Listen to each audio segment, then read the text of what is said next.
ಎಲ್ಲರಿಗೂ ನಮಸ್ಕಾರ ವೀಕ್ಷಕರೇ. ಕೋಡಿಶ್ರೀ ನುಡಿದ ಭಯಂಕರವಾಗಿರುವ ಭವಿಷ್ಯ.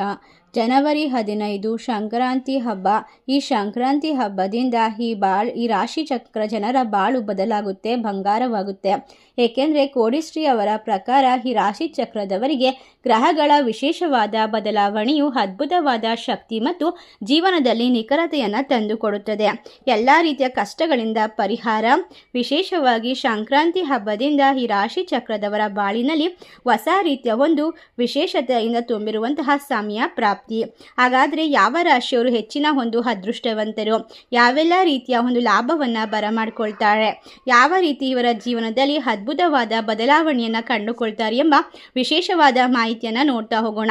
ಅದಕ್ಕೂ ಮುನ್ನ ನೀವು ಕೂಡ ದೇವರು ಹಾಗೂ ಜ್ಯೋತಿಷ್ಯ ಶಾಸ್ತ್ರವನ್ನು ನಂಬೋದಾದರೆ ಈಗಲೇ ವಿಡಿಯೋಗೆ ಒಂದು ಲೈಕ್ ಕೊಟ್ಟು ತಪ್ಪದೆ ನಮ್ಮ ಚಾನಲ್ನ ಸಬ್ಸ್ಕ್ರೈಬ್ ಮಾಡಿ, ಹಾಗೆ ಪಕ್ಕದಲ್ಲಿ ಇರುವಂಥ ಬೆಲ್ ಐಕನ್ನ ಪ್ರೆಸ್ ಮಾಡಿ.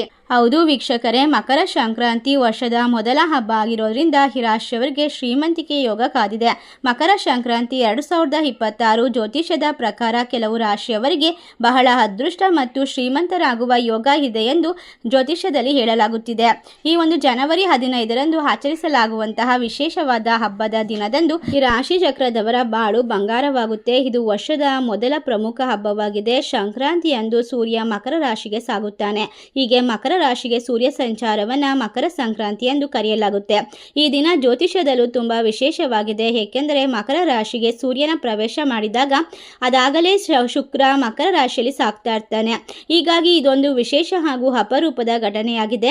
ಇದರಿಂದಾಗಿ ಶುಕ್ರಾದಿತ್ಯ ರಾಜಯೋಗ, ಇದಲ್ಲದೆ ಧನಸ್ಸು ರಾಶಿಯಲ್ಲಿ ಮಂಗಳ ಹಾಗೂ ಬುಧನ ಸಂಯೋಗದಿಂದ ಬುಧಾದಿತ್ಯ ರಾಜಯೋಗದ ಜೊತೆಗೆ ವೃದ್ಧಿ ಯೋಗ, ರವಿ ಯೋಗ, ಎಲ್ಲ ರೀತಿಯ ಒಂದು ವಿಶೇಷವಾದ ಯೋಗಗಳು ಕೂಡಿ ಗಜಕೇಸರಿ ಯೋಗ ಸೃಷ್ಟಿಯಾಗುತ್ತೆ. ಇದರಿಂದಾಗಿ ಈ ರಾಶಿಯವರ ಅದೃಷ್ಟ ಕುಲಾಯಿಸುತ್ತೆ ಅಂತ ಹೇಳಿದ್ರೆ ತಪ್ಪಾಗೋದಿಲ್ಲ. ಈ ಯೋಗಗಳಿಂದ ಸಂಪತ್ತು, ವೃತ್ತಿ ಪ್ರಗತಿ, ಸಮೃದ್ಧಿ, ಐಷಾರಾಮಿ ಜೀವನ ಪ್ರಾಪ್ತಿಯಾಗೋದು ಖಂಡಿತ. ಧನಲಕ್ಷ್ಮಿ ಮನೆ ಬಾಗಿಲಿಗೆ ಆಗಮಿಸುವ ಸಮಯ ಇದಾಗಿದೆ. ಹಾಗಾದರೆ ಮಕರ ಸಂಕ್ರಾಂತಿಯ ಸಮಯದಲ್ಲಿ ಯಾವ ರಾಶಿಯವರು ಕೋಟ್ಯಾಧಿಪತಿ ಆಗುವಂತಹ ಯೋಗವನ್ನ ಬರಮಾಡ್ಕೊಳ್ತಿದ್ದಾರೆ ಎಂದು ನೋಡೋದಾದ್ರೆ ಈ ರಾಶಿಯವರಿಗೆ ಮಕರ ಸಂಕ್ರಾಂತಿ ಅವಧಿಯು ಅದ್ಭುತವಾಗಿ ಅತ್ಯಂತ ಶುಭದಾಯಕವಾಗಿದೆ. ಈ ಸಂಕ್ರಾಂತಿ ನಿಮ್ಮ ಭಾಗ್ಯದ ಬಾಗಿಲನ್ನು ತೆರೆಯುತ್ತದೆ. ಹಳೆಯ ಸಾಲಗಳಿಂದ ಮುಕ್ತಿ ದೊರೆಯಲಿದ್ದು ಧನಾಗಮನದ ಹೊಸ ದಾರಿಗಳು ತೆರೆದುಕೊಳ್ಳುತ್ತೆ. ಒಟ್ಟಾರೆಯಾಗಿ ಈ ರಾಶಿಯವರಿಗೆ ಅದ್ಭುತವಾದ ಫಲಿತಾಂಶವನ್ನ ಕಂಡುಕೊಳ್ಳುವ ಸಮಯವಾಗಿದೆ. ಈ ರಾಶಿಯವರಿಗೆ ಇನ್ನು ಮುಂದೆ ಕಷ್ಟಗಳು ಕಳೆಯುತ್ತೆ. ಅದ್ಭುತವಾದ ಫಲಿತಾಂಶವನ್ನ ಪಡೆದುಕೊಳ್ಳುವಂತಹ ಮೊದಲನೇ ರಾಶಿ ಮೇಷರಾಶಿ. ಮೇಷರಾಶಿಯವರಿಗೆ ಹೊಸ ದಾರಿಗಳು ತೆರೆದುಕೊಳ್ಳುತ್ತದೆ. ಉತ್ತಮವಾದ ನೌಕರಿ ಸಿಗುತ್ತೆ. ಹೊಸ ಹೂಡಿಕೆಗಳಿಗೆ ಇದು ಸುವರ್ಣ ಕಾಲ. ಗುರುಗ್ರಹದ ಆಶೀರ್ವಾದದೊಂದಿಗೆ ಹೊಸ ಉದ್ಯೋಗ ಅಥವಾ ವ್ಯಾಪಾರವನ್ನ ಪ್ರಾರಂಭ ಮಾಡೋಕೆ ಉತ್ತಮ ಸಮಯ. ಉದ್ಯೋಗದಲ್ಲಿ ನಿಮ್ಮ ಸಂಬಳ ಹೆಚ್ಚಳದ ಸಾಧ್ಯತೆ ಇದೆ. ಹಳೆಯ ಹೂಡಿಕೆಗಳಿಂದ ಅಥವಾ ಷೇರು ಮಾರುಕಟ್ಟೆಯಿಂದ ಹಠಾತ್ ಆಗಿ ಧನಲಾಭ ಯೋಗ ಕೂಡ ಇದೆ. ಈ ಸಮಯ ಈ ರಾಶಿಯವರು ಮಂಗಳವಾರ ಹನುಮಾನ್ ಚಾಲಿಸನ್ನ ಪಠಿಸೋದ್ರಿಂದ ಇನ್ನು ಹೆಚ್ಚಿನ ಶಕ್ತಿ ಹಾಗೂ ವಿಶೇಷತೆಯಿಂದ ತುಂಬಿರುವಂತಹ ದಿನವನ್ನ ಬರಮಾಡಿಕೊಳ್ಬಹುದು. ಒಟ್ಟಾರೆಯಾಗಿ ಆಕಸ್ಮಿಕ ಧನಲಾಭ, ಕಷ್ಟಗಳಿಂದ ಪರಿಹಾರ, ಸೋಲೆ ಇಲ್ಲದ ನೆಮ್ಮದಿಯ ಜೀವನ ಮೇಷರಾಶಿಯವರಿಗೆ ಸಂಕ್ರಾಂತಿ ಹಬ್ಬದಿಂದ ಪ್ರಾರಂಭ ಅಂತ ಹೇಳಿದ್ರೆ ತಪ್ಪಾಗೋದಿಲ್ಲ. ಮುಂದಿನ ರಾಶಿ ಮಕರ ರಾಶಿ. ಸೂರ್ಯನು ಮಕರ ರಾಶಿಗೆ ಪ್ರವೇಶ ಮಾಡ್ತಾ ಇರೋದ್ರಿಂದ ಈ ರಾಶಿಯವರಿಗೆ ರಾಜಯೋಗ ಪ್ರಾರಂಭವಾಗ್ತಾ ಇದೆ.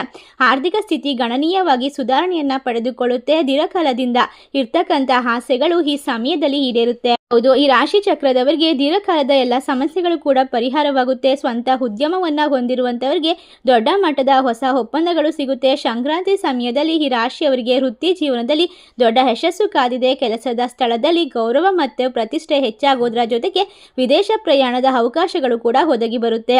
ವಿದ್ಯಾರ್ಥಿಗಳಿಗೆ ಏಕಾಗ್ರತೆ ಹೆಚ್ಚಾಗಿ ಸ್ಪರ್ಧಾತ್ಮಕ ಪರೀಕ್ಷೆಯಲ್ಲಿ ಉತ್ತಮ ಫಲಿತಾಂಶವನ್ನ ಪಡೆಯಬಹುದು. ಈ ಸಮಯದಲ್ಲಿ ಕೈಗೊಳ್ಳುವಂತಹ ಎಲ್ಲ ಹಣಕಾಸಿನ ನಿರ್ಧಾರಗಳು ಹೆಚ್ಚು ಪ್ರಬಲವಾಗಿರುತ್ತೆ. ಇವರ ಕಷ್ಟ ಕಣ್ಮರೆಯಾಗುವಂತಹ ಸಮಯ ಇದೀಗ ಹತ್ತಿರ ಬಂದಿರೋದ್ರಿಂದ ಇವರನ್ನು ಸುವರ್ಣ ರಾಜಯೋಗವನ್ನ ಅನುಭವಿಸ್ತಾರೆ. ಎಲ್ಲಾ ರೀತಿಯ ಕಷ್ಟಗಳಿಂದ ಪರಿಹಾರವನ್ನ ಪಡೆದುಕೊಳ್ತಾರೆ. ಒಟ್ಟಾರೆ ಈ ರಾಶಿಯವರಿಗೆ ಇನ್ನು ಮುಂದೆ ಸುಖ, ಸಂಪತ್ತು, ನೆಮ್ಮದಿ, ಎಲ್ಲಾ ರೀತಿಯ ಅಷ್ಟ ಐಶ್ವರ್ಯ ಪ್ರಾಪ್ತಿ ಅಂತ ಹೇಳಬಹುದು. ಮುಂದಿನ ರಾಶಿ ಮೀನರಾಶಿ. ಮೀನರಾಶಿಯವರಿಗೆ ಶನಿ ಗ್ರಹ ಅಪಾರ ಸಂಪತ್ತು ಮತ್ತು ಸೌಭಾಗ್ಯವನ್ನ ಈ ಸಂಕ್ರಾಂತಿ ಹಬ್ಬದಿಂದ ತಂದುಕೊಡ್ತಿದ್ದಾರೆ. ಹೂಡಿಕೆಯಿಂದ ಲಾಭ ಪಡೆದುಕೊಳ್ತೀರಾ. ಆರ್ಥಿಕ ಬಿಕ್ಕಟ್ಟು ಬಗೆಹರಿದು ನೆಮ್ಮದಿಯ ಜೀವನ ನಡೆಸಲು ಸಾಧ್ಯವಾಗುತ್ತೆ. ಮನೆಯಲ್ಲಿ ಶುಭ ಕಾರ್ಯಕ್ರಮಗಳು ನಡೆಯೋದ್ರ ಜೊತೆಗೆ ವಾತಾವರಣ ಕೂಡ ಅತ್ಯುತ್ತಮವಾಗಿರುತ್ತೆ. ಅಷ್ಟೇ ಅಲ್ಲದೆ ಇವರ ಕಷ್ಟಗಳು ದೂರವಾಗುತ್ತೆ. ನೆಮ್ಮದಿಯ ಜೀವನ ಪ್ರಾಪ್ತಿಯಾಗುತ್ತೆ. ಈ ರಾಶಿಯವರ ಮನೆಯಲ್ಲಿ ಶುಭ ಯೋಗಗಳು ಹಾಗೂ ಶುಭ ಶಕುನಗಳು ನಡೆಯೋಕೆ ಈ ಸಂದರ್ಭದಲ್ಲಿ ಸಾಧ್ಯವಾಗುತ್ತೆ ಅಂತ ಹೇಳಿದ್ರೆ ತಪ್ಪಾಗೋದಿಲ್ಲ. ಆಗೋದಿಲ್ಲ. ಒಟ್ಟಾರೆ ಇವರ ಆಸೆ ಕನಸುಗಳನ್ನು ನನಸು ಮಾಡಿಕೊಳ್ಳೋಕೆ ಈ ಸಮಯ ಸೂಕ್ತವಾಗಿದೆ. ಇವರು ಅಪಾರವಾದ ಸಂಪತ್ತು ಮತ್ತು ಸೌಭಾಗ್ಯವನ್ನು ಪಡೆದುಕೊಳ್ತಾರೆ. ಹೌದು, ಈ ರಾಶಿ ಚಕ್ರದಲ್ಲಿ ಇರ್ತಕ್ಕಂಥ ಜನರಿಗೆ ಮನೆಯಲ್ಲಿ ಶುಭ ಕಾರ್ಯ ನಡೆಯೋದ್ರಿಂದ ಮನೆಯ ವಾತಾವರಣ ಸಂತೋಷದಿಂದ ಕೂಡಿರುತ್ತೆ. ಆರ್ಥಿಕವಾಗಿ ಬೆಂಬಲವನ್ನು ಪಡೆದುಕೊಳ್ತೀರಾ. ಜೊತೆಗೆ ಶನಿದೇವನ ಕೃಪೆಯಿಂದ ಜೀವನದಲ್ಲಿ ಸ್ಪಷ್ಟತೆ ಮತ್ತು ಶಿಸ್ತು ಮೂಡುತ್ತದೆ. ಅಪೂರ್ಣಗೊಂಡಿದ್ದ ಕೆಲಸಗಳು ಸುಲಭವಾಗಿ ಪೂರ್ಣಗೊಳ್ಳುತ್ತೆ. ಅಷ್ಟೇ ಅಲ್ಲದೆ ಪ್ರಭಾವಿ ವ್ಯಕ್ತಿಗಳ ಪರಿಚಯದಿಂದ ಭವಿಷ್ಯದ ದಾರಿ ಸುಗಮವಾಗುತ್ತೆ. ಯಾವುದೇ ಕೆಲಸವನ್ನು ಕೂಡ ಧೈರ್ಯವಾಗಿ ಮಾಡ್ತೀರಾ ಮತ್ತು ಮುಂದುವರಿತೀರಾ. ಈ ರಾಶಿ ಚಕ್ರದವರಿಗೆ ಅದ್ಭುತವಾದ ಸೋಲೆ ಇಲ್ಲದ ನೆಮ್ಮದಿಯ ಜೀವನ ಪ್ರಾಪ್ತಿಯಾಗ್ತಾ ಇರೋದಕ್ಕೆ ಖಂಡಿತವಾಗಿ ದೇವರ ಆಶೀರ್ವಾದ ಬೇಕಾಗುತ್ತೆ. ಇನ್ನು ಮುಂದಿನ ರಾಶಿ ವೃಶ್ಚಿಕ ರಾಶಿ. ವೃಶ್ಚಿಕ ರಾಶಿಯವರಿಗೆ ಈ ಸಂಕ್ರಾಂತಿಯಂದು ಶುಕ್ರ ಬುಧ ಸಂಯೋಗದ ಶುಭ ಫಲ ಸಿಗೋದು ಖಂಡಿತ. ಈ ಸಮಯದಲ್ಲಿ ನಿಮ್ಮ ಆದಾಯದ ಮೂಲಗಳು ಹೆಚ್ಚಿಗೆ ಆಗ್ತಾ ಹೋಗುತ್ತೆ.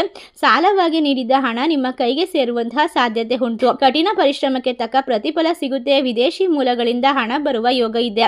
ಈ ಸಮಯ ನೀವು ಯಶಸ್ಸಿನ ಹಾದಿಯನ್ನ ತಲುಪಬಹುದು.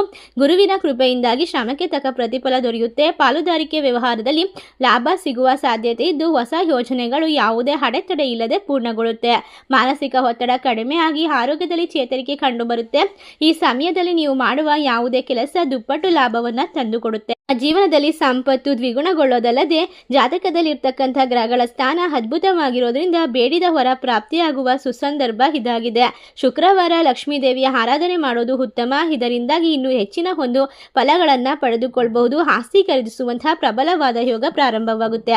ಇಷ್ಟೆಲ್ಲ ಅದೃಷ್ಟ ಲಾಭವನ್ನು ಮಕರ ಸಂಕ್ರಾಂತಿ ಹಬ್ಬ ವರ್ಷದ ಮೊದಲ ಹಬ್ಬದಿಂದ ಜನವರಿ ತಿಂಗಳು 15ನೇ ತಾರೀಕಿನಿಂದ ಬರಮಾಡಿಕೊಂಡು ಸಿರಿ ಸಂಪತ್ತು, ಅಷ್ಟ ಐಶ್ವರ್ಯ, ಆಕಸ್ಮಿಕ ಧನಲಾಭ, ಸೋಲೆ ಇಲ್ಲದ ನೆಮ್ಮದಿಯ ಜೀವನವನ್ನು ಕಂಡುಕೊಳ್ಳುವಂಥ ಈ 4 ರೀತಿಯ ವಿಶೇಷವಾದ ರಾಶಿಗಳಲ್ಲಿ ನಿಮ್ಮ ರಾಶಿ ಇದ್ದರೂ ಇಲ್ಲದಿದ್ದರೂ ಭಕ್ತಿಯಿಂದ ನಿಮ್ಮ ಇಷ್ಟ ದೇವರ ಹೆಸರನ್ನ ಕಮೆಂಟ್ ಮಾಡಿ.